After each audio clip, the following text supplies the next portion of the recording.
May dalawang paraan para makaipon.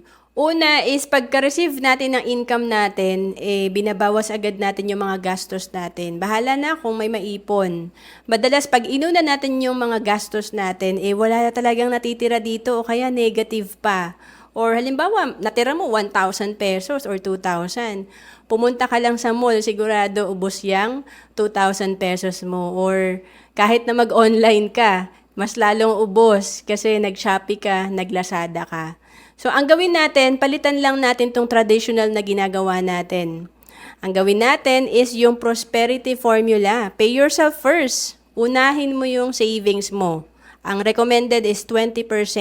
Dapat ng iyong kinikita ay natatabi mo. Pwede ka mag-start sa 10%, ang importante may natatabi ka dun sa kinikita mo. Kasi pwedeng magtrabaho ang pera para sa atin kung tayo ay nag-i-invest sa mga top corporations na to. Masarap talaga na may naiipon tayo kasi in case of emergency, may magagamit. In case naman na tayo ay pagod na magtrabaho, balang araw na mag-retire tayo, may perang nagtatrabaho para sa atin. To know more about savings and investment, message mo lang ako sa Facebook, Roanne Celis Capistrano.